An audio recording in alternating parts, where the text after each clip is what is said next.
up, come on, get down with the sickness. Get up, come on, get down with the sickness. And here we are.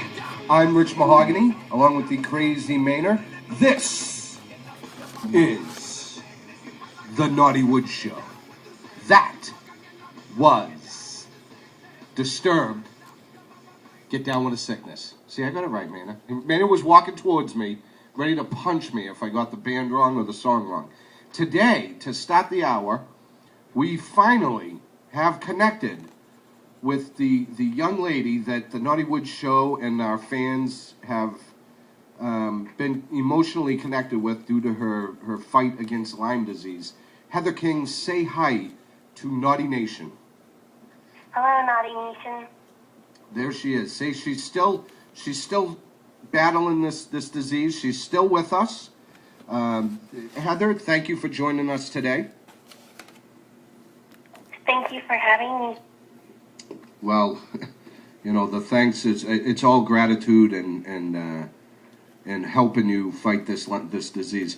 Now, the one question I've had on my mind, and I finally get the opportunity to ask you, is was the disease contracted through a tick, or?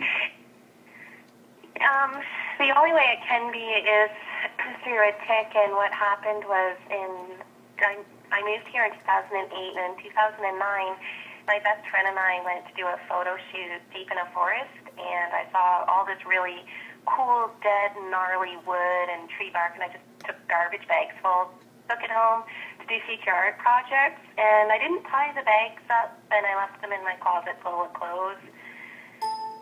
So if you put two and two together, if I didn't get bit in the forest, it was later from the wood that I collected. And ironically, Heather was collecting gnarly wood, not naughty wood. I want to clarify that. Naughty wood does not give you disease. Which is good, because all of our audience members are now checking themselves for... Right. No, it was gnarly wood. This, you were diagnosed, if I'm remembering the YouTube video, 4 years into the disease. That's right. So now, what was it that doctors were just not diagnosing you properly in the beginning? Because is there some early warning signs that you might have Lyme disease? Oh, for sure there is. There's definite early warning signs like searing neck pain. I had to cut all the necks off all my clothes. I can't wear a winter jacket. I had to put on morphine and Dilaudid. Other signs, flu-like symptoms, vomiting. The other one, constant headaches, tingling and numbness in your extremities, and believe it or not, it was blamed on anxiety. Really? See, Yeah. Doctors down here would try to not blame anxiety, and they try to give you some other disease for some of the symptoms. Yeah, but I've never heard, a lot of people suffer from anxiety, or survive with anxiety, I like to say. And I am one of them. I don't take any medication anymore. I practice other ways of, I guess I do take medication, and it's becoming legal nowadays.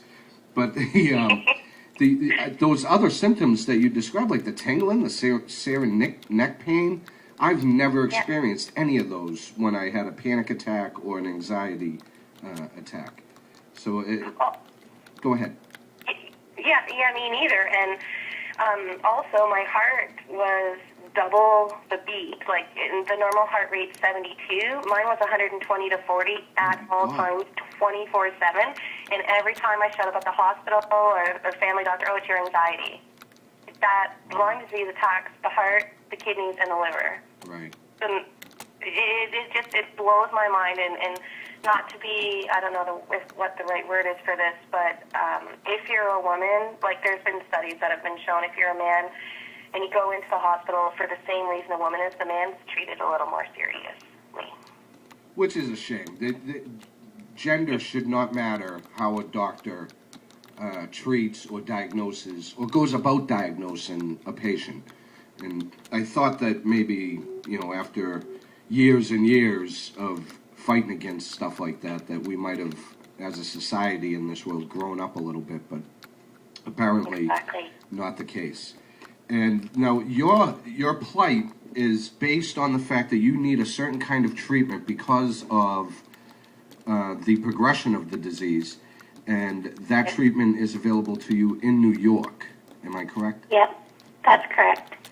Now, this disease, how long, this disease, the treatment that you need to receive, can you go into a little bit about what needs to be done in order to help you recover from this horrible disease? Sure. Firstly, nobody knows, there's no known set cure because Lyme disease and the co-infections that come along with it are all different, so everybody's different. So what works for one person may not work for the other. So the only known way so far to help with it, to get up to 75% of your life back, is long-term heavy oral antibiotics. Okay. And currently I'm on 5, and they just have to keep switching them up. It's that with, you have to follow a severely strict diet, like no sugar, wheat, gluten, dairy, nothing. You can't eat fruit, you can't have a potato, you can't have a carrot, you can't have condiments, nothing. Because if you have 1 teaspoon of sugar, it suppresses the immune system for 6 hours. Wow.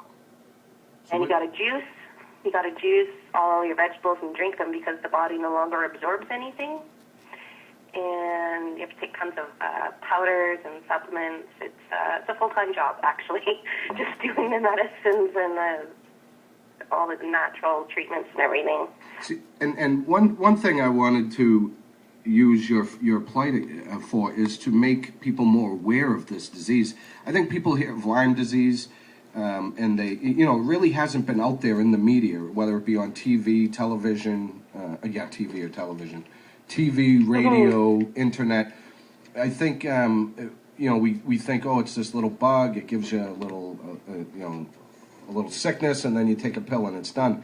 But it's not the case. Lyme disease, like Robin Lee, my lady, she had Lyme disease, was detected early, and thankfully doesn't have any of the symptoms.